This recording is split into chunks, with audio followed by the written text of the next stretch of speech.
नमस्कार मित्रांनो, तू ही रे माझा मितवा मालिकेच्या आजच्या भागामध्ये आता अर्णव हा ईश्वरी त्याच्यासाठी जे काही करत असते त्यामुळे खूप आनंदात असतो. ईश्वरी अर्णवला एक शर्ट आणून देते आणि म्हणते की सर, हे जे पॅन्ट आणि ब्लेझर काढून ठेवलं आहे ना, त्यासाठी त्यावर हे शर्ट तुम्ही ट्राय करा. मग अर्णव म्हणतो, मी सिंदूर, हे शर्ट आणि त्यावर हे ट्राउझर आणि हे ब्लेझर, म्हणजे मला कळत नाही आहे की हे कॉम्बिनेशन कसं वाटेल. तेव्हा ईश्वरी म्हणते की सर, म्हणजे तुम्ही त्यावर हे ब्लॅक शर्ट घालणार होतात का? अर्णव म्हणतो की म्हणजे मी दुसरं ट्राय करणार होतो, पण हे वेगळंच वाटतं आहे जरा. ईश्वरी म्हणते की म्हणजे तुम्हाला काय वाटतं आहे की हे नीट वाटणार नाही का?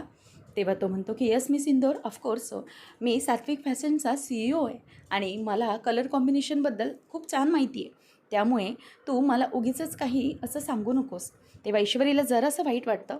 ती म्हणते की बरं ठीक आहे, म्हणजे तुम्हाला जर वाटत असेल की हे योग्य नाही आहे, मग हरकत नाही. ठीक आहे, मी तुमचा वेळ वाचावा फक्त म्हणून केलं हे सगळं. हरकत नाही, तुम्ही तुमचं आवरून घ्या, तोपर्यंत मी खाली आहे. असं म्हणून आता ईश्वरी असं बोलून निघून जाते. अर्णवला खरं तर जरा वेगळंच वाटत असतं. तो विचार करतो की मी सिंदूरला झालं तरी काय, ती माझ्याशी टिपिकल बायकोसारखी वागायला लागली आहे. त्यामुळे आता तो खूपच जास्त आनंदात असतो. अर्णव आता विचार करतो की हे शर्ट आणि हे ब्लेझर, लेट्स ट्राय, असं म्हणून तो स्वतःच ईश्वरीचं आता मनातल्या मनात कौतुक करतो आणि म्हणतो की मिस इंदोरने वेळात वेळ काढून माझ्यासाठी हे सगळं केलं आहे, तर मी हे नक्कीच ट्राय करतो. असं म्हणून तो खूप आनंदात असतो आणि विचार करतो की आता ईश्वरीला जसं हवं आहे तसंच करूया. तर इथे अर्णवने फायनली स्वतःच्या मनाचं नाही तर ईश्वरीचं ऐकण्याचं ठरवलेलं असतं आणि त्यामुळेच तो खूप आनंदात असतो. तर इकडे ईश्वरी गेल्यानंतर तो त्याच बाबतीत विचार करत उभा असतो. नम्रताने काल पार्टीत घडलेला प्रकार घरी सांगितलेला असतो आणि सुप्रिया घाबरते. आत्याही म्हणते की अगं हे काय आहे नमू, अगं काल इतकं सगळं घडून गेलं आणि आज हे तू आम्हाला सांगतेस. तेव्हा मग नम्रताने असं म्हटल्याबरोबर सुप्रिया म्हणते की हो गं, इतकी मोठी गोष्ट घडली कार, अगं जावई बापूंवर इतका जीवघेणा हल्ला झाला आणि तू आम्हाला का सांगितलं नाहीस. जयू आत्या म्हणते की खरंच बापरे, त्यांचं दैवच म्हणावं लागेल, नशीब त्यांचं की इतक्या मोठ्या संकटातून वाचलेत ते. त्यावर नमूला ती पुढचं सांगायला लागते आणि म्हणते की बापरे, खरंच खूप भयानक घडलं जे काही काल घडलं ते. त्यानंतर आता जयू आत्या म्हणते की मला ना आता काही बाई चैन पडणार नाही. जोपर्यंत मी इशूशी बोलणार नाही ना, तोपर्यंत आता माझ्या जीवाला काही शांतता नाही. मी इशूशी बोलूनच घेते, असा सूर आता इथे एकसारखा सुप्रियाने लावलेला असतो. इथे ईश्वरी मात्र सगळ्यांसाठी नाश्ता तयार करत असते आणि तेवढ्यातच आईचा फोन येतो आणि ती म्हणते की आई हां बोल. तेव्हा ती म्हणते की इशू, अगं काल इतकं सगळं घडून गेलं आणि तुला एकही फोन करून एका शब्दाने मला सांगावंसं नाही वाटलं का गं, इतकं सगळं घडलं आणि. तेव्हा ईश्वरी म्हणते की आई अगं काळजी नको करूस, सगळं काही बढिया आहे, एकदम व्यवस्थित, काहीच झालं नाही आम्हाला, आम्ही अगदी व्यवस्थित आहोत. तेव्हा लगेच ती म्हणते की ते काही नाही. इशू, तुम्हाला थोड्या वेळासाठी येता येईल का गं इथे दोघांनाही, म्हणजे ना मला खरंच अशी काळजी वाटते.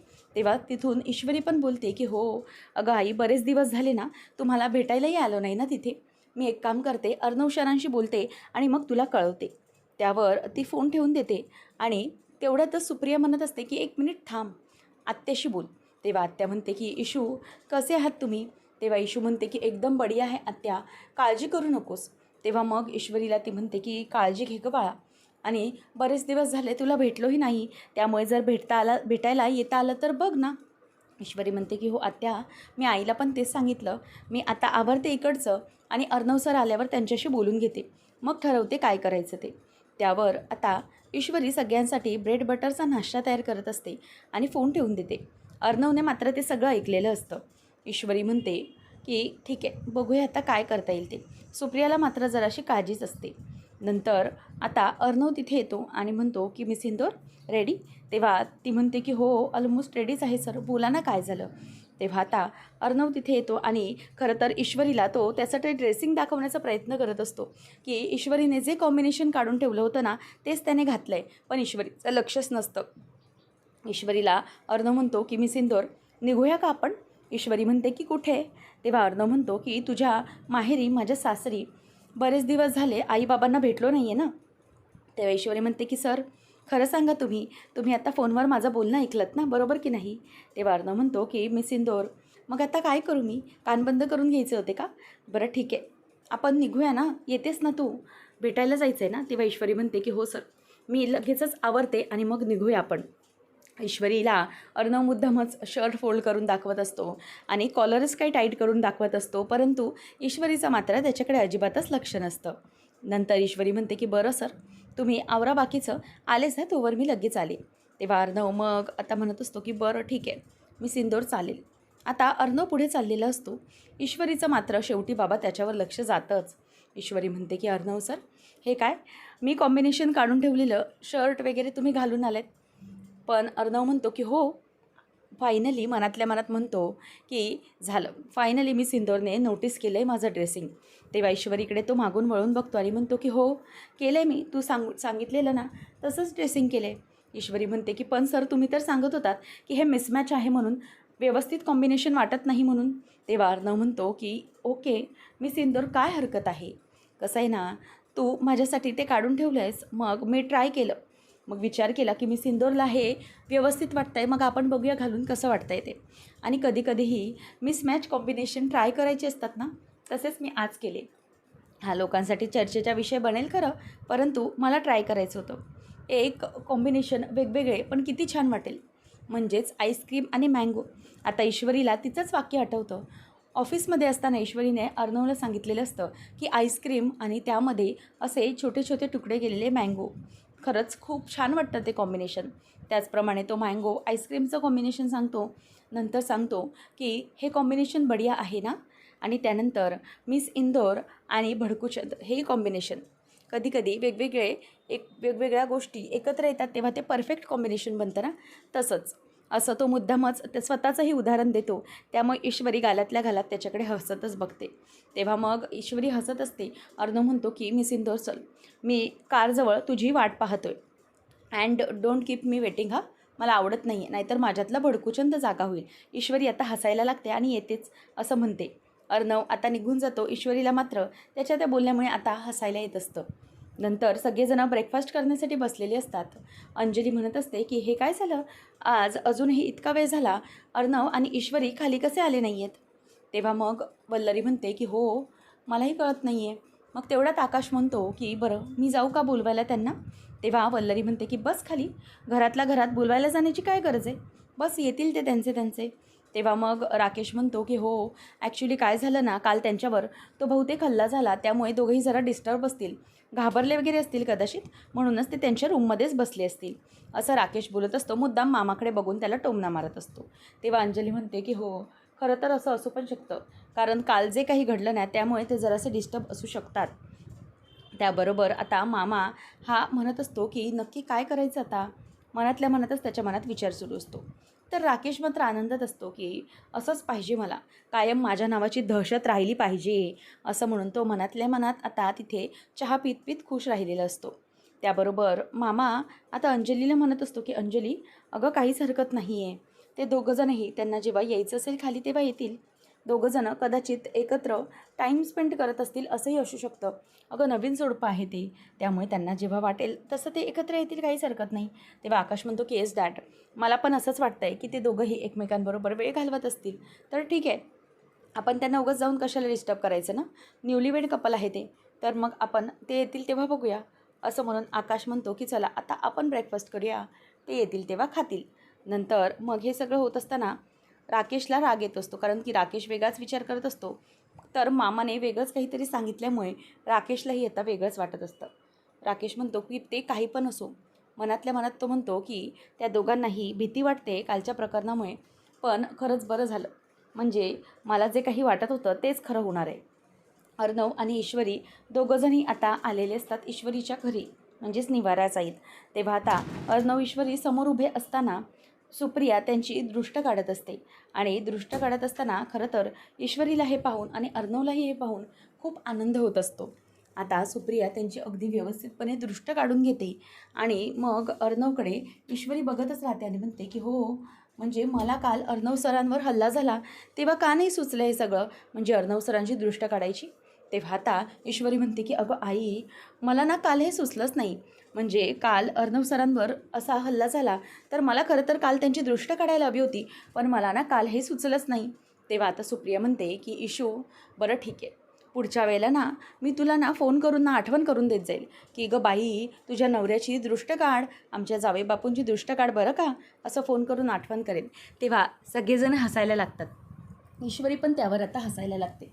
अर्णव ईश्वरीकडे बघतच राहतो की ईश्वरीला माझ्याबद्दल इतकं काही वाटायला सुरुवात झाली आहे. नंतर मग नमू म्हणते की या आतमध्ये या दोघांनी. आता दोघंजणही आतमध्ये येत असतात. ईश्वरीला खाली बसायला आत्या सांगते आणि सुप्रिया तिथून निघून जाते. जेव्हा आत्या म्हणते की दोघंजणं या, अगदी निवांत बसा, अगदी आपलंच घर असल्यासारखं समजा, बसा असं म्हणून ती त्यांना बसायला सांगते आणि नमू आणि आत्या देखील बाजूला जरा निघून जातात. त्यानंतर मग आता दोघंही बसलेले असतात. त्यांना असं एकत्र पाहून आता सुप्रियाला देखील बरं वाटत असतं आणि जयूला देखील, कारण राकेशचं खरं रूप त्यांना समजलेलं असतं. ईश्वरी म्हणते की अर्णव सर, खरंच मला खूप बरं वाटलं, आज कित्येक दिवसानंतर आपण इथे आलो ना. तेव्हा मग तो म्हणतो की बरं मी सिंदूर, मला सांग की बाबा कुठे आहेत. तेव्हा ती म्हणते की आतमध्ये खोलीमध्ये आहेत. तेव्हा अर्णव म्हणतो की बरं ठीक आहे, मी त्यांना भेटून येतो. असं म्हणून आता अर्णव हा तिथून निघून जातो. आता ईश्वरीला खरंच त्याचं खूप कौतुक वाटत असतं. अर्णव अगदी आनंदाने सगळं त्यांचं करत असतो. अर्णव तिथून निघून जातो आणि तेवढ्यातच सुप्रिया येते.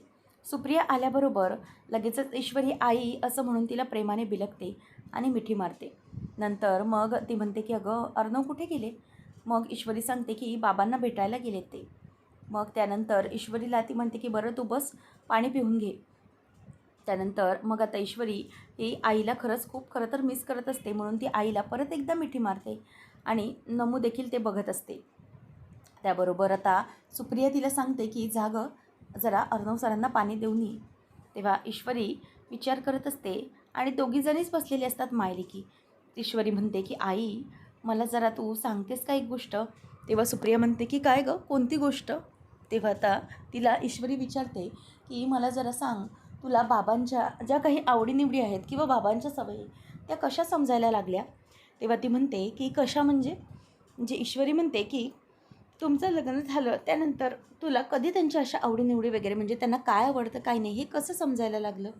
तेव्हा ती म्हणते की अगं इशूबाळा, कसं आहे ना, असं समजायला वेळ लागत नाही. कसं आहे ना, ते सवयीतून होत राहतं. आपली एकमेकांची जी सवय असते किंवा एकमेकांसोबतचा जो सहवास असतो ना, त्या सहवासातूनच आपल्या आपच या गोष्टी आपल्याला समजत जातात. म्हणजेच कसं आहे ना, आपण सोबत राहतो, त्या व्यक्तीला आपल्या काय आवडतं काय नाही हे आपण अगदी अचूक आपल्या नकळतही ओळखायला लागतो. आपल्याला समजत नाही की त्या व्यक्तीबद्दल आपल्याला कसं समजायला लागलं इतकं. अशा गोष्टी सहजतेने घडत असतात. मग आपण आपल्या नवऱ्यासाठी त्या गोष्टी करत जातो अगदी आवडीने आणि त्यांनाही ते आवडतं बरं का. आणि इशू, तुला सांगायचं झालं तर प्रत्येक वेळेला असं वाटत असतं ना नात्यात, की न बोलताही समोरच्याला आपल्या मनातलं कळायला हवं, म्हणजेच आपल्या आवडत्या व्यक्तीला आपल्या मनातलं कळायला हवं. त्यामुळे असं त्यांना वाटत असतं. तेव्हा इशूला ती विचारते की मला सांग, आज माझ्या इशूला हा प्रश्न का बरं पडला आहे. ईश्वरी म्हणते की नाही गं आई, अगं असंच मी विचारलं. त्यावर लगेच ती म्हणते की इशू, हे बघ मलाही तेच वाटतंय. तेव्हा लगेच ईश्वरीला आता ती म्हणते की कसं असतं ना, दोघांचं जेव्हा नातं असतं नवरा बायकोचं, ते खूप घट्ट असतं. ते प्रत्येकाच्या आवडीनिवडीनुसार बदलत नाही. कारण कसं आहे ना, दोघांचा सहवास एकमेकांना हवासा वाटत असतो. दोघांच्या सवयी समजतात आणि जेव्हा आपला पार्टनर आपल्या मनातलं आपण न सांगता जेव्हा ओळखतो आणि त्या गोष्टी करतो ना, तेव्हा त्याचा आनंदच खूप काही वेगळा असतो आणि त्यामुळेच ते नातं आणखीन घट्ट होत जातं. तेव्हा आता ईश्वरीला आनंदच वाटतो की आईकडून हे सगळं ऐकून. मग ईश्वरीला असं वाटतं की मी अर्णव सरांसाठी जे काही करत होते ते हेच होतं का. तेवढ्यातच अर्णव बाबांना घेऊन येतो. चला चला बाबा आले आहेत असं तो बोलतो. ईश्वरी तेवढ्यातच पुढे जाते आणि बाबा असं म्हणून त्यांना मिठी मारते आणि त्यांच्याजवळ पायाजवळ बसते आणि म्हणते की बाबा कसे आहात तुम्ही. तेव्हा ते डोळे बंद करून अगदी छान आहे असं म्हणतात. तेवढ्यातच ईश्वरी म्हणते की बाबा, आज तुम्ही आलात म्हणून मी आले म्हणून तुम्ही आनंदी आहात की नाही. अर्णव लगेचच म्हणतो की नाही ईश्वरी, तू आली आहेस म्हणून बाबा आनंदात नाही आहेस काही, तू हॅपी आहेस ना म्हणून बाबा आनंदात आहेस. तेव्हा ईश्वरी म्हणते की अच्छा, म्हणजे अर्णव सर माझ्यापेक्षा तुम्ही बाबांना ओळखताय असं दाखवताय का तुम्ही. तेव्हा मग ईश्वरीला अर्णव म्हणतो की मी सिंदूर, चालेल तुला खोटं वाटत असेल तर तूच विचार ना बाबांना की त्यांना कशामुळे आनंद वाटतोय. तू आल्यामुळे वाटतोय की तू हॅपी आहेस म्हणून वाटतोय, तूच विचार. तेव्हा मग आता ईश्वरी म्हणते की बरं ठीक आहे विचारते. त्यानंतर आता बाबा तिथेच असतात. ईश्वरी म्हणते की मला तुम्ही सांगा बाबा की तुम्ही कशामुळे आनंदी आहात? तुम्ही आपल्या नेहमीसारखं उत्तर द्या बरं का, म्हणजे डोळे बंद करून. मी आली आहे म्हणून तुम्ही आनंदी आहात ना? त्यावर बाबा काहीच डोळे मिचकवत नाहीत. तेव्हा मग अर्णव म्हणतो की मी सिंदूर, मी जे काही सांगितलं ना तेच खरं होतं. तेव्हा आता ईश्वरी बघत राहते आणि मग आता लगेचच अर्णव खाली बसतो आणि म्हणतो की काका, मला आता तुम्ही एक गोष्टीची प्रश्नाचं उत्तर द्या की ईश्वरी म्हणजेच मी सिंदूर इथे आली आहे म्हणून तुम्ही आनंदी आहात की नाही, की तुम्ही ती हॅपी आहे म्हणून तुम्ही आनंदी आहात ना? असं म्हटल्यावर आता लगेचच अर्णवकडे बघतात आणि बाबा डोळे बंद करतात. ईश्वरी म्हणते की बाबा, म्हणजे तुम्ही आता लगेच जावयाची बाजू? तेव्हा नम्रता म्हणते की बघितलंस का इशू, आता ना बाबा हे जावयांची बाजू घेणार आहेत बरं का, आपल्या दोघींचाही पत्ता आता कट. असं म्हटल्यावर ईश्वरी आणि सुप्रिया देखील हसायला लागतात. त्याबरोबर लगेचच अर्णव म्हणतो की बरोबर आहे. ईश्वरी आता बोलते की बरोबर, याचा अर्थ बाबा माझ्यापेक्षा जास्त तुम्हाला तर अर्णव सर ओळखायला लागलेत. त्यावेळेला लगेचच आता सुप्रिया म्हणते की अर्णव सर या इथे बसा. आता ती म्हणते की दोघंजणही बसा आणि नाश्ता करून घ्या. आणि ईश्वरीला बाबा तिथेच बाजूला असतात. ईश्वरी पण नाश्त्यासाठी बसलेली असते. तेव्हा आत्या येते की चला गरमागरम पोहे नाश्ता करून घ्यायचे. तेवढ्यात तिथे पोहे येतात. नमू म्हणते की अर्णव सर, तुम्ही मला क्लाउड किचनसाठी जे काही रॉ मटेरियल सांगितलं होतं ना ते सगळं आणलं आहे बरं का. तेव्हा मग लगेचच आई पण म्हणते की हो, सगळं सामान मला आणलेलं आहे. आणि दुसरी महत्त्वाची गोष्ट म्हणजे तुम्ही मला सांगितलं आहे ना की पुढच्या आठवड्याचा मेनू अगोदरच्या आठवड्यातच डिसाईड करून घ्या काय करायचं आहे. तसंच केलं ते आणि मग अगदी सोपं पडलं बरं का, म्हणजे अगदी छान घडल्यात गोष्टी. तेव्हा आता ईश्वरी अगदी तोंड वासून बघतच राहते, कारण की ईश्वरीला याबद्दल काहीच माहीत नसतं. तेव्हा ईश्वरी बघते आणि म्हणते की हे काय अर्णव सर, मला कळत नाही आहे, म्हणजे नक्की तुमचं काय बोलणं आहे, मला काही समजतच नाही आहे ह्याच्यातलं, की तुमचं बोलणं तरी काय सुरू आहे. त्यावेळेला लगेच आता आत्या म्हणते की ईश्वरी, अगं तुला माहीत नसेल, परंतु जावई बापू आपल्या क्लाउड किचनची रोज चौकशी करत असतात माहिती आहे का. म्हणजे क्लाउड किचनसाठी काही मदत हवी आहे का, काही करायचं आहे का, अगदी हक्काने सगळं विचारून घेत असतात ते. आणि खरं बघायला गेलं तर आम्हाला जावई नाही हो, मुलगाच मिळाला आहे खरं तर. तेव्हा तर आता हे ऐकल्यावर तो गप्पच बसतो आणि ईश्वरीलाही खूप बरं वाटतं की जयवत्या इतकं भरून अर्णवचं कौतुक करते. कारण की अर्णवचा रागराग करणारी ही जयवत्या आज अर्णवचं अगदी भरभरून कौतुकच करत असते. त्यानंतर मग आता सुप्रिया म्हणते की हो ना, अर्णव आम्हाला क्लाउड किचनमध्ये खूप मदत करतो. नवीन ज्या काही आयडियाज असतात त्या आम्हाला सांगतो, त्या आम्ही बघतोही आणि खरंच त्या खूप आम्हाला कामी येतात गं. म्हणजे खूप बरं वाटतं. काही मटेरियल हवं आहे का, काही मदत हवी आहे का, सगळं अगदी नेहमीचंच आम्हाला त्याचं विचारणं असतं. त्यावेळेला लगेच ती म्हणते की आम्हाला खूप आधार वाटतो यांचा, मुलगाच आहे आमचा हा. तेव्हा मग आता लगेचच तो म्हणतो की अहो काकू, असं काय करताय तुम्ही, तुम्हाला कळतं आहे का, मी परका आहे का कुणी, मी मुलगा आहे म्हणून म्हणालात ना, मग मुलगा तर एवढं करूच शकतो की नाही. तेव्हा मग ईश्वरी ही त्याच्याकडे बघतच राहते. ती म्हणते की अर्णव सर खरंच. तेवढ्यातच आता सुप्रिया त्याला म्हणते की हे घे, चला पोहे खाऊन घ्या. आणि आत्या म्हणते की इशू तू पण बस हे पोहे खायला. आता ते दोघांनाही ती पोहे खायला देते आणि नंतर आत्या म्हणत असते की खरं तर मला हे समजायला फार उशीर झाला, पण ठीक आहे. तेवढ्यात आत्या म्हणते की बरं ठीक आहे, आपली उद्याची तयारी करायची ऑर्डरची, भरी मोठी ऑर्डर आली आहे हो की नाही इशू, चल मग. असं म्हणून आता सुप्रिया म्हणत असते की तुमचं चालू राहू द्या, आमचं काम आम्ही सुरी करतो. असं म्हणून ते दोघंजणी आता जातात. ईश्वरी आणि अर्णव दोघंही असतात. आता अर्णव नाश्ता करत असतो. ईश्वरी त्याच्याकडे बघतच असते अगदी लक्ष देऊन. ती म्हणते की अर्णव सर कसे आहेत, मला खरंच कळत नाही आहे. म्हणजे एकदम वेगवेगळ्या प्रकारे त्यांचं रूप मला दिसते. कधी अगदी प्रेमात असतात तर कधी अगदी रागात असतात. आणि त्यांचा रागातलं तो भडकूचन मी पाहिलेला आहे. आणि कधी इतके प्रेमळ, किती जीव लावतात लोकांना. खरंच अर्णव सर तुम्ही नक्की कसे आहात, असं म्हणून ईश्वरी आता मनाला स्वतःच्या विचारत असते. तेवढ्यातच ईश्वरीला पोहे खाऊन झाल्यानंतर अर्णव म्हणतो मी सिंदूर, चला आपल्याला निघायचं आहे. काय ना मला ऑफिसमध्ये पण जायचं आहे. तेव्हा आता ईश्वरी म्हणते की बरं ठीक आहे, त्यांचं आवरलेलं असतं. तेवढ्यातच आता दोघंही बाबांच्या आणि आईच्या पाया पडतात. नमस्कार करून दोघंही निघालेले असतात. कारण जयवत्या आणि सुप्रिया हे दोघंजणही कामामध्ये व्यस्त असतात. अर्णव हा ईश्वरीला म्हणतो की बरं ठीक आहे, चला मी सिंदूर निघूया. तेव्हा आता बाबांना ती बाय अर्णव ईश्वरी बाहेर पडतात. अर्णव म्हणतो, मी सिंदूर, आता मी तुला घरी सोडतो आणि नंतर मी ऑफिसला जायला निघतो. तो पुढे पुढे असतो. ईश्वरी मागून येत असते आणि अचानक तिचा तिथेच थोडा पायऱ्यांवर तोल जातो आणि ती तिथे थोडीशी पडणार तोवरच अर्णव तिला सावरतो. आता अर्णवने सावरल्याबरोबर ईश्वरी लगेच त्याच्याकडे बघायलाच लागते. आता दोघंही एकमेकांच्या डोळ्यांमध्ये पूर्णपणे हरवून गेलेले असतात. ईश्वरी आणि अर्णव हे दोघंजण एकमेकांच्या अगदी घट्ट प्रेमात असतात आणि ईश्वरीलाही याची जाणीव आता व्हायला लागलेली असते. अर्णव ईश्वरी दोघांची एकमेकांपासून नजरच हटत नसते, फक्त एकमेकांकडे बघतच राहिलेले असतात. आणि या सगळ्यातच अर्णवच्या आता लक्षात आलेलं असतं की किती काही झालं तरीही मी सिंदूर आता माझ्या पूर्णपणे प्रेमात पडली. पुढच्या भागामध्ये आपण पाहणार आहोत, सुप्रिया म्हणत असते की खरंच आपल्या इशू आणि अर्णव एकमेकांना उत्तम साथ देत आहेत आणि अर्णवने आपल्या इशूला जे काही साथ दिली आहे खरंच त्याचं खूप कौतुक करावं असं वाटतं. त्यावेळेला का कोण जाणे, परंतु ईश्वरीच्या आईला तिचा भूतकाळ आठवतो. ती म्हणते की माझ्याबरोबर जे काही घडलं ते माझ्या मुलीबरोबरच घडलं, म्हणजेच माझ्यासारखंच इशूचं झालं, परंतु इशू आत्ता अगदी व्यवस्थित आहे. आणि दुसरी गोष्ट म्हणजे की हे जे काही घडलं ना, जसे तुम्ही माझ्या बाजूला खंबीरपणे उभे होतात ना, तसेच अर्णव ईश्वरीच्या बाजूने खंबीरपणे उभा आहे. तेव्हा आता अर्णव निघत असताना म्हणतो की अगं माझा मोबाईल तर आतमध्येच राहिला. दोघंजणी आतमध्ये जात असतात. त्याच वेळेला आता सुप्रिया सांगत असते की तो काळा दिवस अजूनही मी विसरलेले नाही आहे. मला नोकरीच्या निमित्ताने तिथे बोलवलं होतं आणि मी गेले पण होतो नोकरीसाठी तिकडे, परंतु अचानकच हे सगळं घडलं आणि माझ्याबरोबर त्या माणसाने काहीतरी चुकीचं केलं असावं आणि म्हणूनच मला हे सगळं सहन करावं लागलं. आणि त्यानंतर ती रात्र आणि ती सगळं मी अजिबात माणूस मी अजिबात विसरू शकत नाही. त्या माणसामुळे माझ्या आयुष्याची पूर्ण वाट लागली होती. तुम्ही नसतात आलात तर काय झालं असतं काय माहिती. त्यानंतर हे सगळं झाल्यावर तिथून अर्णवने सगळं ऐकून घेतलेलं असतं. आता अर्णव आणि ईश्वरी दोघंजणही हाक मारतात की आई हे काय नक्की.